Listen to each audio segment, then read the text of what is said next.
Welcome to Human Rights Education Now, a podcast series from Human Rights Educators USA.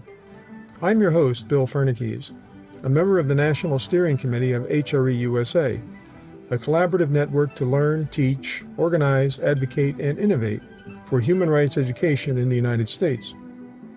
This podcast aims to raise awareness about human rights education and invites listeners to engage with the worldwide movement to make human rights education a core focus of educational programs from preschool through higher education, and in both non-formal and informal community educational settings. Today's program is a conversation with Jeff Plantilla, a leading Asian human rights education advocate and researcher at the Asia-Pacific Human Rights Information Center in Osaka, Japan. Jeff discusses the origins of his interest in human rights and human rights education, how his training in the legal profession has influenced his human rights work, the research and related activities he has done at the Asia-Pacific Human Rights Information Center for over 30 years, and the challenges which human rights advocates in Asia seeking to integrate human rights education within formal educational structures encounter on a daily basis.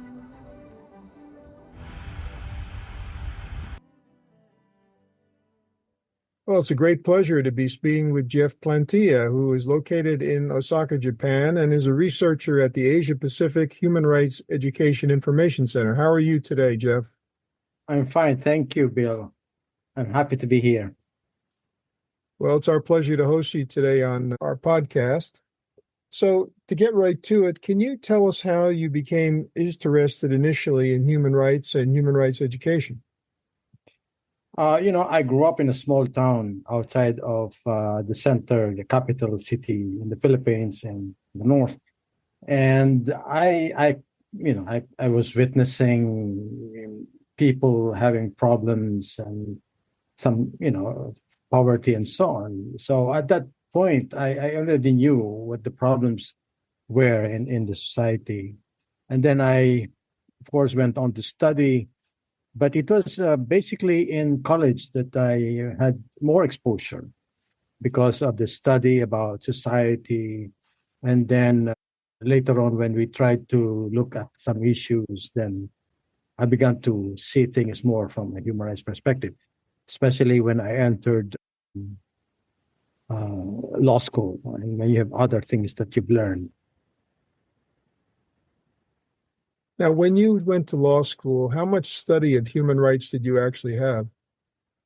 Very little. The curriculum hardly mentioned human rights. We do have a study on international law and mechanisms, where you will discuss some of the, not really in detail, the UN and the human rights system, some treaty bodies, and maybe I can't remember if we did anything about the Universal Declaration of Human Rights.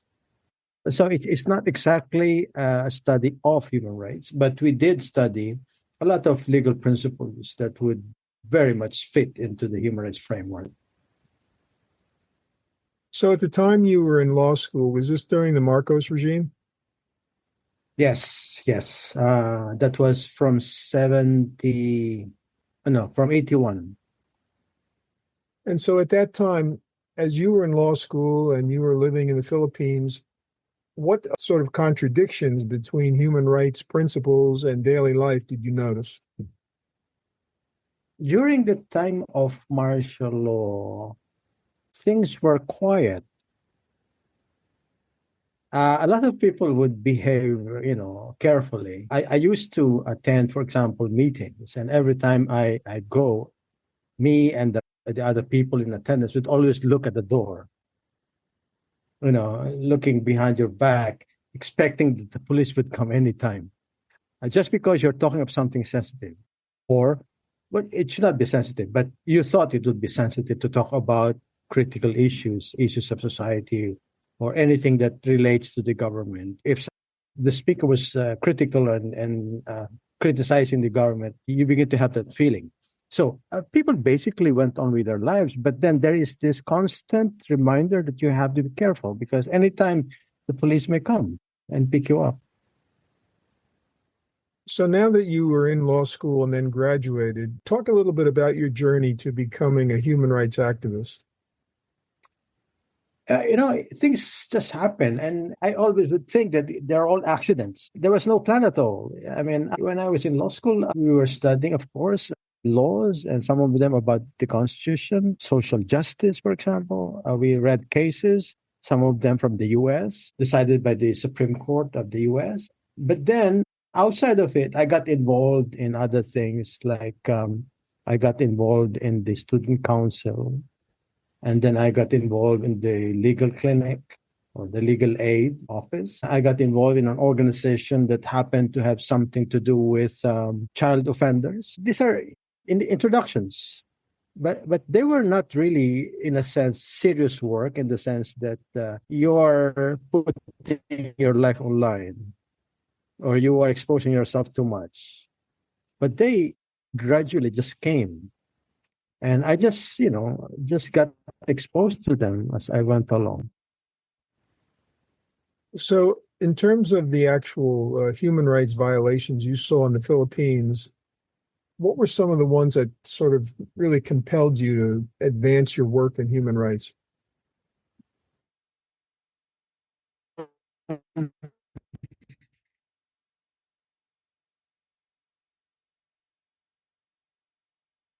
Exposure to some of the things. Like I had the chance of handling one case, a labor case, and it's not a difficult case. We won it. But after winning, the person who was sought our help basically disappeared in the sense that the negotiation with the owner of the company, and the owner comes and says, okay, why don't go back to the law office or the it's not the kind of violations that you would hear about, political detainees and so on. Although we've been hearing about them, although we have known some of them, but still, we are still dealing with basically issues that happen to many people in society. Now, the realization there is that you have the system, you have the law, and you have even the courts or the administrative bodies in favoring your client or the people who are suffering from something. And yet, they may not necessarily get the justice that they deserve because, something can happen along the way, negotiations and so on and so forth. So the system is there, but it's not necessarily working in favor of those who need the assistance that they deserve.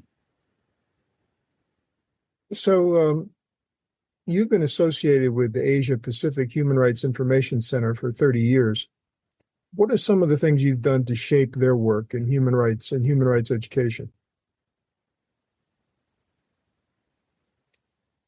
The first thing that we have to do really is to understand what's going on in the region. Before joining this regional program in Bangkok, I was already exposed to some extent to some kind of regional work, attending workshops and conferences, meeting people from different countries, exchanging experiences with them, because I was in the legal field. So I was doing some work with the grassroots, so-called grassroots communities, indigenous peoples, subsistence fisher folk, small farmers, even urban poor. So I have that exposure already, and I talk to them and exchange ideas, and also do legal education. So that was already this exposure. Now, when I went to this program in Bangkok, which is the Asia Regional Resource Center for Human Rights Education, funded by Amnesty International Norway, I had to have a broader way of looking at human rights education. It cannot be only legal education. Legal education is one form, but there are many others. So that's when I have to learn many more initiatives that are happening in many countries in Asia at that time. And so I think that the contribution that I was making is that I'm trying to get people to understand that there are many initiatives and they should be able to network with each other. I'm trying to get them to work together. I'm trying to get them recognized in some ways by having this kind of documentation, publicizing their work, giving, for example, we have a directory of different organizations doing something, which we thought at the time would be brought back to their respective countries so that those people in need of their support would be able to contact them and to get the services that they want. And that's the idea. The idea is to get them more recognized, to get them known by others, and hopefully that their services will be sought or that they can provide more services to more people. as their work is being recognized, aside from networking with each other. That's one. The other thing is that when I went to Osaka, this time with the Asia Pacific Human Rights Information Center, I had the opportunity of even stretching the reach beyond the usual NGO sector. This time I had the chance to work with governments. I went to Bangkok in 92. There was this World Conference on Human Rights in Vienna in 93. And then the United Nations, as a response to the Vienna Declaration, declared this United Nations Decade for Human Rights Education in 1995. It was that year when I was joined Osaka, Human Rights Osaka, the Asia Pacific Human Rights Information Center. And it was then that I introduced a project on human rights education. Actually, at that time, I was considering, since the Asia Pacific Human Rights Information Center, or here at Osaka, was supported by the local government of Osaka, city and prefectural, I thought we had the status of dealing with governments. Whereas when I was in Bangkok, it was a pure NGO. I didn't have that kind of thinking that we should be dealing with governments. I thought we have enough work to do with the NGOs. And then there are so many that we have not known and we have not contacted. So there's much work to do with the NGO sector. When I was in Osaka, now is the chance for us to say, if the governments doubt us, we can always tell them, look, you're supported by the local government. You don't have to worry. We are dealing with you fairly, legally, and everything. So that when I started this project that ultimately included governments and national human rights commissions. You see, one of the important results of the World Conference on Human Rights in 1993 was this interest by governments in establishing human rights commissions or national human rights institutions. So before 95 or even before 93, and then after 93, a number of these institutions started to be established one after another in different countries in Asia. You didn't expect that. But anyway, that happened. In 96, the certain officer of the Ministry of Foreign Affairs of Korea joined our meeting and declared, we don't need this National Human Rights Commission. He was in Vienna in the World Conference on Human Rights. He made a passionate speech. But then soon after, they established one. Because they see the pressure and the interest. The environment was very good at that time, very positive, because of the impact of this Vienna conference. And no one was actually feeling human rights in the sense, because governments are saying, yes, of course. And then at that time also, there was this, the regional human rights workshops, meaning Asia-Pacific workshops, hosted by the United Nations, that convened these representatives of different countries in Asia-Pacific, and they're talking about human rights. So again, there is this, this momentum. And so riding on that momentum, we were able to contact ministries of education in different countries. We were able to link up with national human rights commissions. And then, of course, with the NGOs. And they were able to tell them that let's talk about something that we can work together. And of course, that means we have to work with the human rights education in the school system because of this agenda that we were having with the government. So in that sense, we were lucky enough to get the interest of many ministries of education in different countries in Asia. We were working in Northeast Asia, in China, Korea, Japan, Hong Kong, even Mongolia. And then South Asia, India, Pakistan, Bangladesh, Sri Lanka, Nepal. And then in Southeast Asia, Philippines, Malaysia, Indonesia, Thailand, Laos, and some other countries. So we were having those projects in different sub-regions. And the reason is because each region has its own, sub-regional characteristics. And they can share with each other much easily because they are nearer to each other. So in that sense, we are able to do projects such as understanding what's going on in different countries. So we started with the sharing of experiences. What are you doing in human rights education? Some are advanced, some are not. Some are just starting. Others are willing to listen and learn. So we had this workshop on understanding what's going on. And then we went on to another workshop, and this time we wanted to develop lesson plans on human rights. Again, we didn't follow any format. As we went along in that workshop, we were able to develop a format for lesson plan, drawing from the experiences of the different countries, education officials, and teachers also. And then finally making a set of such lesson plans. Again, using the examples of for example, Southeast Asia, we had that. So that's, in a sense, we did also in South Asia and Northeast Asia. So in that sense, you're able to create this network of people who want to promote human rights in their respective countries and who are working together with Ministry of Education, National Human Rights Commissions, NGOs.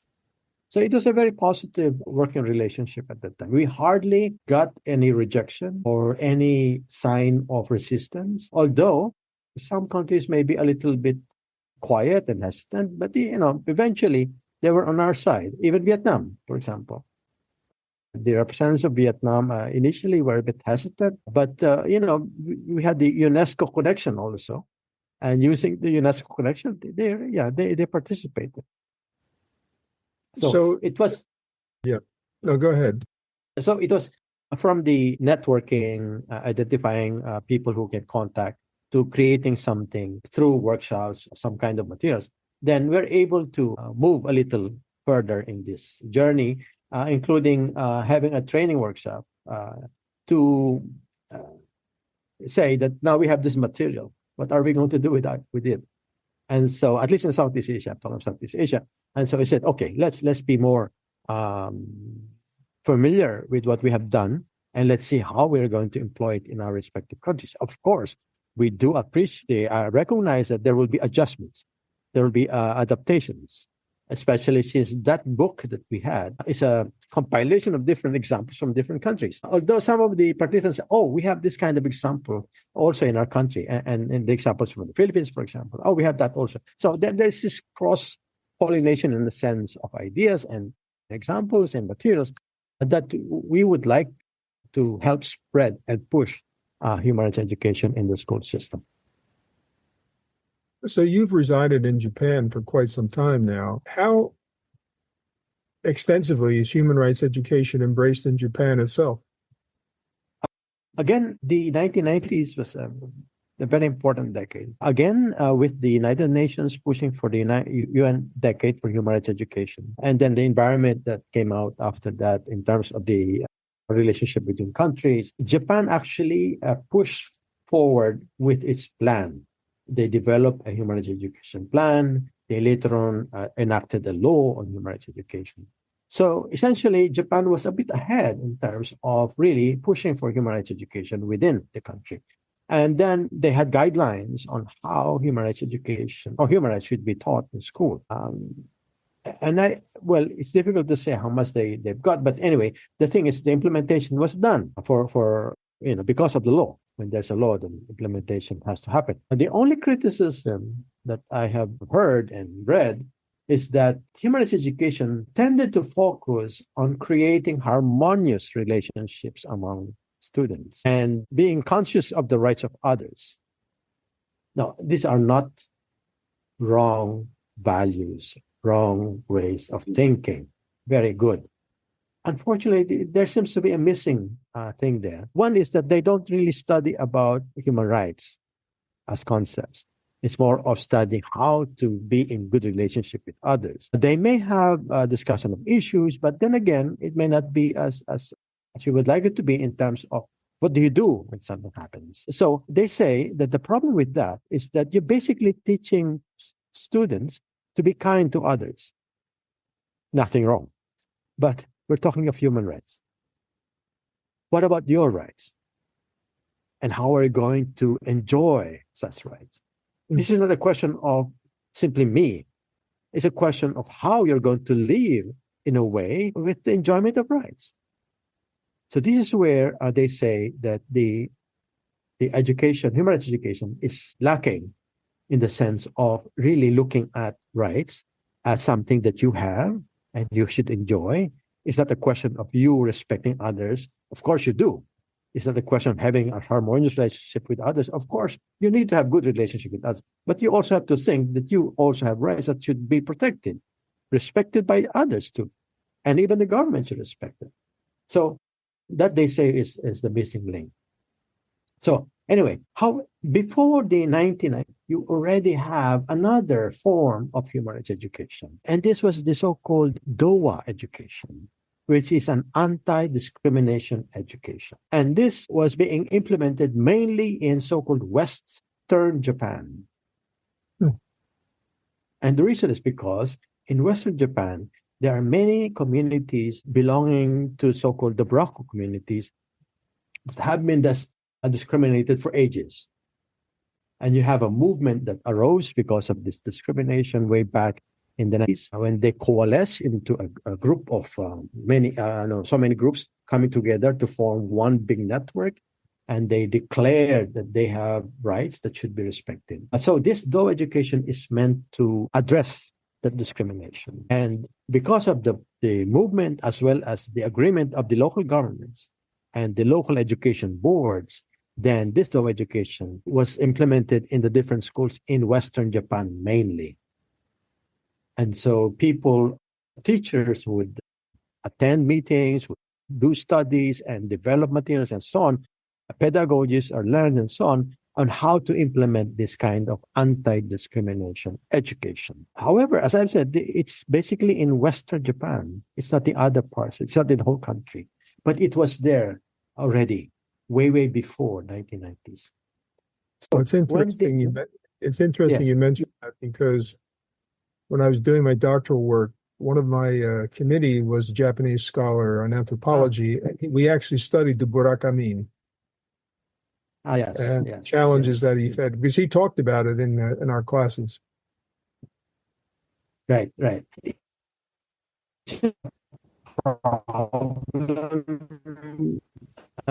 has, of continuing discrimination against them. But then again, the problem is other parts of Japan would not have the same kind of. So when you talk to people, say, I've never met one.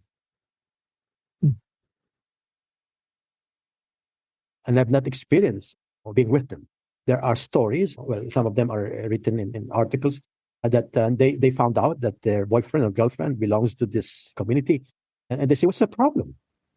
But the person who belonged to that community would say, well, I was worried about your parents. I might not be accepted. So, this issues come up. And then there's this big problem about, this came out several years ago, when a publisher wanted to or tried to publish the different addresses of these communities. Now, it's on privacy issue, that shouldn't be. On the other issue is that it will make the discrimination even more visible because you're identifying places where these people live. And that is precisely the problem. Years ago, also, the Google map, they also published maps showing places like this. And again, there was this protest. Don't do it because it will only make people see, oh, this place is a place of this community, of these people. So as much as possible, not to make this kind of identification of places public. And well, basically to allow people to basically forget in a sense. But then again, to be prepared to accept them rather than see them from the traditional perspective. So we still have that, but in the 1990s, with this UN project on human rights education, with this kind of opening of government to human rights, this movement, the anti-discrimination movement, decided to use human rights as their framework rather than simply anti-discrimination. So in that sense, the DOA education and human rights education merged. And now they call their education as human rights education. Of course, it will have to deal with the Burakumin discrimination. You cannot take that away. And then, of course, other issues have to be included, especially since the law that was enacted several years ago listed what should be discussed in human rights education. And mind you, there is this law that was meant for local governments, that they should help raise human rights awareness in their respective communities. And again, they have this list of topics, including the Buraku, women, children, people with disabilities, indigenous peoples, the Ainu, the North Korean, the Korean residents, and then the abduction issue even of North Korea should be part of that education program or human rights awareness program. So in a sense, Japan has the law and the system, the plan that would lead to a better appreciation of human rights, raise awareness of human rights. But the thing is that implementation is also a problem. Although I would just say that there are many activities going on in different parts of Japan because of this, the law and the plan of the government to promote human rights. Thanks for listening to Human Rights Education Now. Our next program concludes our conversation with Jeff Plantilla of the Asia Pacific Human Rights Information Center in Osaka, Japan. You can find additional information about this podcast series at www.hreusa.org. Each episode is available on the HRE USA podcast page, Spotify, Apple Podcasts, YouTube, Pocket Casts, Player FM, and Deezer. You can also download each episode as an MP3 file. If you have questions or comments about this podcast, send them to Christy at hreusa.org. That's KRISTI at hreusa.org. Our podcast team includes producer and editor Bill Fernikes, executive producer Christy Redelius-Palmer, editor Elizabeth Schwab, sound designer and project manager Sabrina Sanchez, communications and public outreach coordinator Tia Hins, and production coordinator Jasmine Chizu Gota. Human Rights Education Now is a production of Human Rights Educators USA, a project of the Center for Transformative Action in Ithaca, New York.